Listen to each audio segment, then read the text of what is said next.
Bonjour à tous, je suis absolument ravie de vous retrouver sur notre petite vidéo pour cette chronique numéro 7 qui est une simple suite de la précédente avec une thématique vie sociale et relations affectueuses. Donc le but ici va être pendant quelques jours, 10 à 15 jours au minimum, que vous puissiez devenir votre propre terrain de recherche, que vous appreniez à vous observer et surtout à porter de réelles intentions positives et conscientes sur les interactions que vous allez vivre.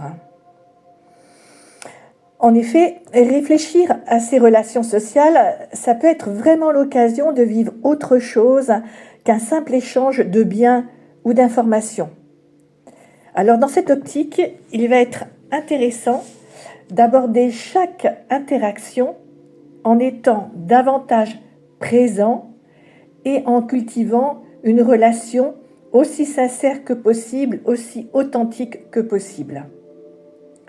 Je le répète, l'objectif va vraiment être d'être observateur de vos actes et donc de les vivre en pleine conscience.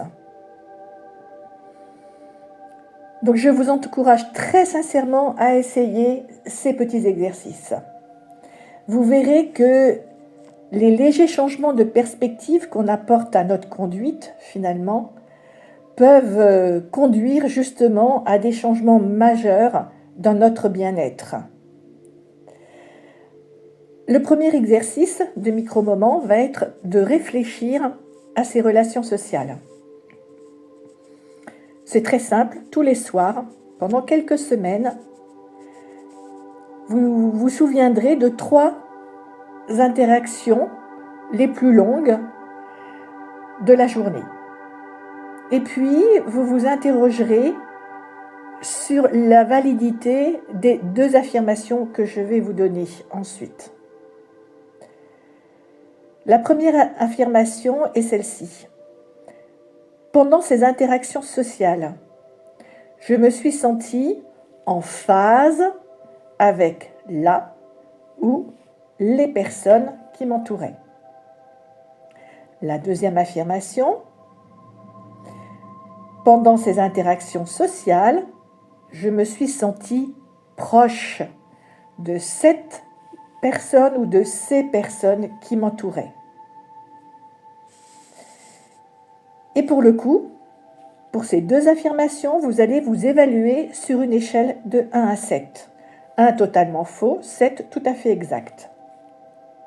À mon sens, l'idéal est de reporter ces résultats sur un tableau en 4 colonnes que vous pouvez faire sur un carnet, un cahier, enfin quelque chose de pas trop petit tout de même sur votre ordinateur, c'est encore mieux.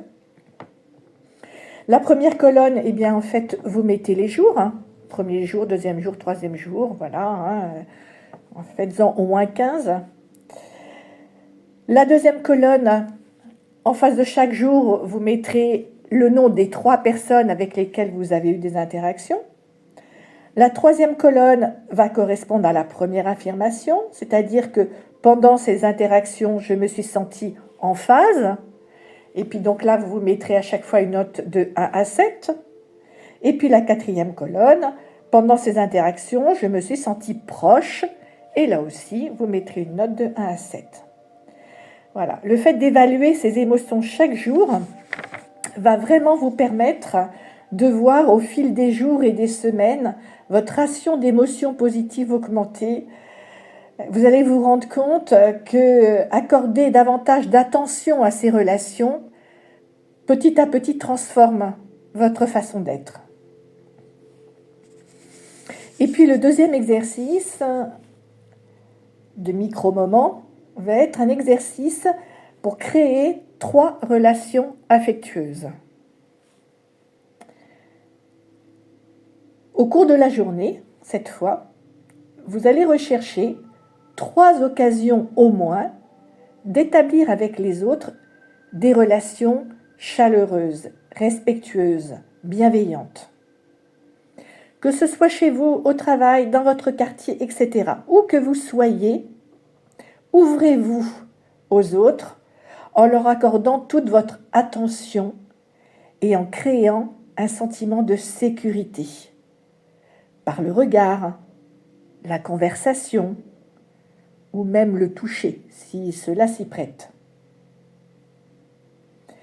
Faites-leur part de vos pensées et de vos sentiments les plus enjoués et surtout veillez à être à l'écoute quand ils vous expriment les leurs. Et puis, un peu plus tard, demandez-vous si lors de cet échange, vous avez éprouvé, aussi peu soit-il, ce sentiment d'unité qui est propre à la raisonnement positive.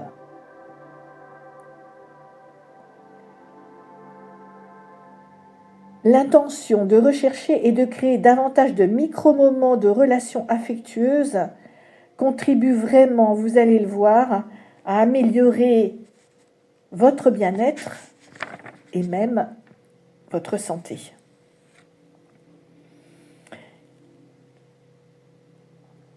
Il faut bien en prendre conscience.